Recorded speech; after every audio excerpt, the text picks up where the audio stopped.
पश्चिम बंगाल में वक्फ कानून के खिलाफ उठी हिंसक प्रदर्शन की आग मुर्शिदाबाद से दक्षिण 24 परगना के भांगड़ तक पहुंच चुकी है। जहां वक्फ कानून के विरोध में विरोध प्रदर्शन जो है उसके दौरान जमकर हिंसा हुई है, आगजनी हुई है, तोड़फोड़ हुई है। इस दौरान उपद्रवियों ने पुलिस पर भी हमला बोल दिया, जिसमें एक पुलिस वाला जख्मी हो गया है। उपद्रवियों ने पुलिस वैन को भी नहीं छोड़ा, बल्कि पुलिस वैन को भी तोड़ दिया है। उपद्रवियों ने यहां आगजनी भी की, कई बाइकों को आग के हवाले कर दिया। पुलिस ने कार्रवाई करते हुए 2 लोगों को गिरफ्तार भी किया है। बता दें, पुलिस के मुताबिक हमला करने वाले आईएसएफ के समर्थक बताए जा रहे हैं।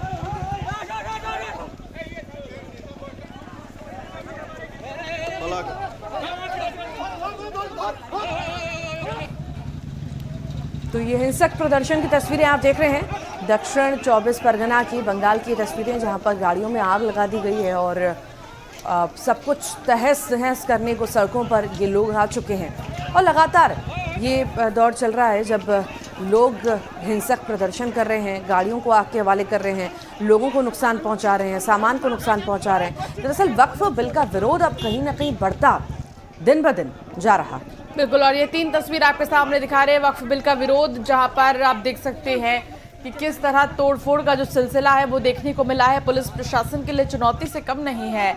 आगजनी की तस्वीर आपको दिखा रहे हैं, दूसरी तस्वीर में आगजनी देखिए, और लगातार बिल का विरोध, हालांकि लाठी चार्ज भी यहां पुलिस को करना पड़ा। ये दक्षिण 24 परगना की तस्वीर है पश्चिम बंगाल की। बंगाल में हिंसा पर कैलाश विजयवर्गीय का बड़ा बयान सामने आया है। उन्होंने ममता बनर्जी पर आरोप लगाए हैं। तो भड़के हैं कैलाश विजयवर्गीय ममता बनर्जी पर। मुर्शिदाबाद हिंसा के बाद ममता को हटाने की मांग वो करते नजर आए। पश्चिम बंगाल कोई बांग्लादेश नहीं जो कानून नहीं मानेगी। संसद में पास कानून कोई राज्य मना नहीं कर सकता। नहीं तो बीजेपी को सरकार चलाना आता है। कैलाश विजयवर्गीय ममता बनर्जी पर भड़के हैं और कहा कि बांग्लादेश मत समझिए पश्चिम बंगाल को, और यहां पर संसद में पास हुआ है ये बिल जिसका विरोध नहीं किया जा सकता। ये मैं पहले भी कहा था जब मुझ पर मुर्शिदाबाद पे हमला हुआ था तब, और आज भी मैं कह रहा हूँ कि षड्यंत्र पूर्वक ममता जी जिलों जिलों के अंदर हिंदुओं के ऊपर अत्याचार करवा कर उन्हें वहाँ से भगवा रही है और अपना वोट बैंक तैयार कर रही है, घुसपैठियों को पनाह दे रही है। कुल मिलाकर ममता जी की निष्ठा भारत के प्रति कम है, और इसलिए मैं तो मांग करता हूं प्रधानमंत्री जी से कि इस पूरे घटनाक्रम के बाद ममता जी को मुख्यमंत्री बने रहने का कोई अधिकार नहीं। कोई पश्चिम बंगाल बांग्लादेश है क्या? संसद ने पास किया हुआ कानून किसी राज्य की हिम्मत नहीं कि वहाँ पर वो मानने से मना करे, नहीं तो भारतीय जनता पार्टी को सरकार चलाना आता है। मुर्शिदाबाद अगर उन्हें नहीं देखा है तो जाकर देख ले, ऐसी कौन सी गली है जहाँ पर मस्जिद नहीं है? तो क्या घर में बैठे रहें लोग, बाहर नहीं निकलें? वो मुस्लिम भाइयों को नहीं समझाएंगे? मुस्लिम भाइयों को समझाइए ना कि भाई आपके सामने से अगर जुलूस निकल रहा तो उसका स्वागत करिए। वोट बैंक के कारण आप इतने नीचे गिर के बात कर रहे हैं। मुझे दिग्विजय सिंह जी के बयानों पर शर्म महसूस हो रही है। उनको शर्म आ रही है कि नहीं आ रही है, पर मुझे शर्म महसूस हो रही है कि इतना बड़ा नेता इतने बेशर्मीपूर्ण बयान दे रहा है। उज्जैन से खबर है, जहां पर मंगलनाथ मंदिर में विवाद हुआ है। श्रद्धालु को सहायक प्रबंधक ने थप्पड़ जड़ दिया। बेटे के लिए पूजा कराने के लिए पहुंचे थे दंपति। घटना का वीडियो भी अब वायरल हो रहा है, जहां मंगलनाथ मंदिर की तस्वीर आप देखिए। विवाद इतना ज्यादा कि श्रद्धालु को सहायक प्रबंधक ने थप्पड़ मार दिया, और बेटे के लिए पूजा करने के लिए कराने के लिए दरअसल ये दंपति पहुंचा हुआ था, और अब इस घटना का वीडियो भी वायरल हो रहा है।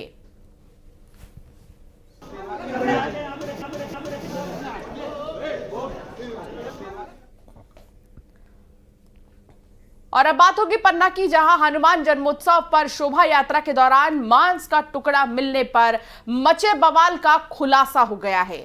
पुलिस ने सीसीटीवी खंगाला तो सच्चाई सामने आई है। दरअसल शोभा यात्रा के रास्ते पर एक कुत्ते ने मांस का टुकड़ा गिराया था, जिसे लेकर पवई में बवाल भी हुआ था। विरोध में हिंदू संगठनों ने थाने का घेराव किया था और पुलिस से कार्रवाई की मांग भी की थी। तो वहीं सड़क पर जहां मांस के टुकड़े मिले, उस जगह को गंगा जल से धुलवाने के बाद यात्रा निकाली गई। बजरंग दल ने समुदाय विशेष पर जानबूझकर ऐसा करने के आरोप लगाए। पुलिस ने इस मामले में विशेष जो है जांच भी की है, विशेष जांच भी की है। साथ ही साथ पुलिस ने इस मामले में समुदाय के लोगों से पूछताछ की, लेकिन साजिश का सबूत नहीं मिला। तो ये सीसीटीवी फुटेज आपको दिखा रहे हैं, जो आप देख सकते हैं कि कुत्ता जो कि मांस का टुकड़ा लेकर यहाँ से जा रहा था और यहाँ वो मांस का टुकड़ा गिर गया। हालांकि लोगों का ये कहना था, जो हनुमान जन्मोत्सव पर शोभा यात्रा निकाल रहे थे, उनका कहना था कि ये विशेष समुदाय की साजिश है, लेकिन सीसीटीवी ने ये क्लियर कर दिया है कि कोई साजिश नहीं है, बल्कि यहाँ पर एक कुत्ते ने जो है मांस का टुकड़ा गिरा दिया था। और अब बात बीजापुर की होगी, जहां नक्सलियों की बड़ी साजिश नाकाम हुई है। मनकेली गांव के पास सुरक्षा बलों ने बम बरामद किए। नक्सलियों ने सीरियल धमाके की साजिश रची थी। तीनों बम को डिफ्यूज कर दिया गया है। ये तस्वीरें बीजापुर की, जहां पर टिफिन बम को डिफ्यूज किया गया। ये धमाके की आवाज और ये तस्वीरें आप देख रहे हैं। ये बम बरामद किया गया और इसे मौके पर डिफ्यूज किया गया। नक्सलियों की एक और साजिश नाकाम हुई है। और इस तरह नक्सली जो है समय समय पर साजिश रचते हैं ताकि वो सुरक्षा बलों को नुकसान पहुंचा सके। टिफिन बम का इस्तेमाल किया जाता है, लेकिन समय रहते सुरक्षा बलों की नजरें जो है वो इस बम पर पड़ गई और फिर इसे डिफ्यूज किया गया। आप भी सुनिए न्यूज़ 18 मध्य प्रदेश छत्तीसगढ़ पर ये एक्सक्लूसिव बम धमाके की आवाज।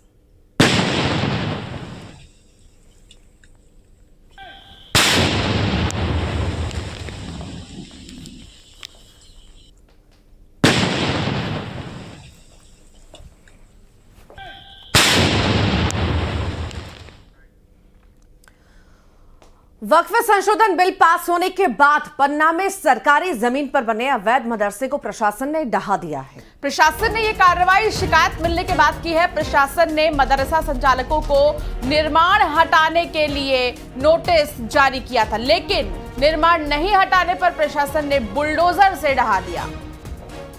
साथ ही मदरसा संचालकों को बाकी निर्माण हटाने की चेतावनी दी, जिसके बाद मदरसा संचालकों ने खुद ही निर्माण हटाना शुरू किया। ये भी जानकारी दे दें कि अवैध मदरसा 20 साल से संचालित था। सांसद वीडी शर्मा ने भी इसको लेकर प्रशासन को चेताया था। तो वही मदरसा कर्मियों ने निष्पक्ष जांच की मांग की है।